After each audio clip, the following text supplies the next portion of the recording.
Good morning. It is 7:17 a.m. on Thursday, June 23rd, 2022. I'm Christiana Ellis, and I've been up for a little bit. I'm not as awake as I would like to be yet, but I'm trying. I got distracted by some internet, but that's how that goes. Maybe what I should start doing is not opening anything else up on my computer until I record this. And so that way I won't see, because the issue is it's all too easy to just aimlessly scroll or browse when I'm tired. And so I don't even do it to any kind of a useful, efficient purpose. Hmm. Going into the office today, and then this evening, I've got a work outing planned where we're going to do axe throwing. And this is actually uh, unrelated to the previous time, but the second time that a work outing was going to involve the axe throwing. But like it was two different groups of people that were planning it, so it's just coincidence. But I didn't make it to that one just for a variety of logistical reasons. So I'm interested to try to actually do it this time. I'm still very tired. Did not sleep enough last night, but what are you going to do? Um, in continuing my journey through Sam Raimi's filmography, I got up to Drag Me to Hell last night, which I had seen before, and it was interesting because I certainly remembered it as being great, and it is. It's great. But I remembered, like, when I had always thought of it before, just as a FYI, I am going to spoil Drag Me to Hell. So if you haven't seen it, you should, and you are at all interested in it, you should go ahead and watch it. Because so basically, what I'm saying here is, if you are someone for whom you're thinking, I have always been meaning to watch it, you should just go watch it. But if you're someone who doesn't care, then but I'm going to spoil the ending because, even though I liked the movie, the ending always had lingered with me in a way that I wasn't 100% sure was positive. Um, it was, so just for the record, anyone who doesn't remember, here's the spoiler now, is that she, despite coming up with a clever plan that seems like it will work and then seems like it had worked, Christine is ultimately unsuccessful due to a quirk of fate and is dragged to hell at the end of the movie. And so, like, that always really left me with that a feeling of horror. It is a horror story after all, but in a way that was felt different than what had come before. And it made me, like, it was interesting because I remember liking the movie, but then maybe not fully grappling with how I felt about that piece of it, because when I was there ready to rewatch it, I found as the movie started up that I was starting to feel a lot of like discomfort and anxiety in anticipating that.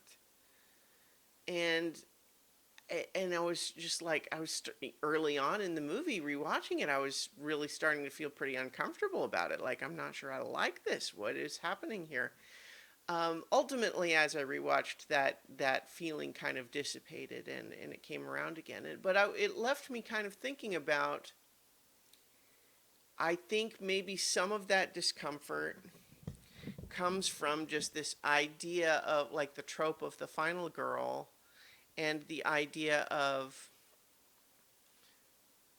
you know, why is it that there's an expectation of this idea that like the movie's universe it turns out is not one where if you are brave and resourceful enough you can win.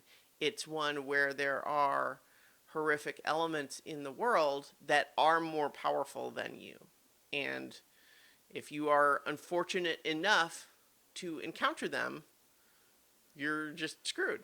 And honestly, that really lines up with the Evil Dead stuff because, you know, poor Ash, as much as he kind of becomes this weird sort of uh, you know, traumatized but badass fighter of the Deadites, he basically it's kind of established and understood lore in that like nope, once he was present for the reading of the recording of the reading of the book, he's just screwed forever now. There's no way to ever finally win against the Deadites. They're just going to come after him forever and torment him as long as they feel like it until they're ready to be done with him.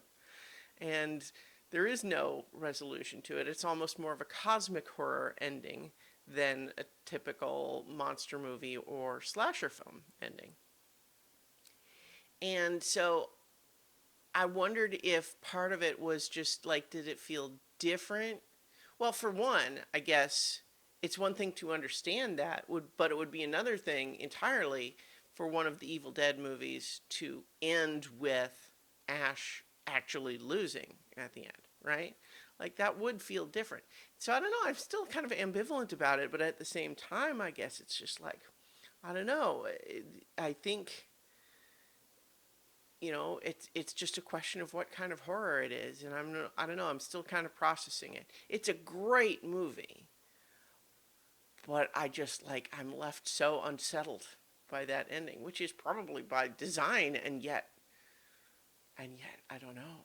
Like, it defies this desire we have that if you're just clever enough, you'll figure it out. But I don't know. You know, like sometimes in some horror, you don't.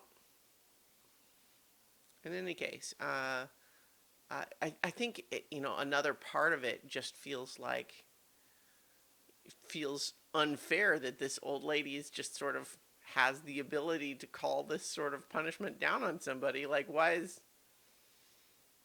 does she just have that power to on her own accord just set these evil forces? I think, you know, maybe that's part of it too, is this idea that it's one thing, you know, in sort of the classic like devil sort of possession stories or demon stories, there's always this thing of like, well, okay, but if there are these evil forces in the world, are there not corresponding good ones? There don't seem to be in this movie. And I mean, you know, there's people who have some degree of power, but they're not ultimately. Well, then again, at the same time, in this movie, it's established that her plan would have worked if not for just a stupid quirk of confusing two envelopes that looked similar. In any case, I'll leave it there, and I'll talk to you all tomorrow for 5 more minutes.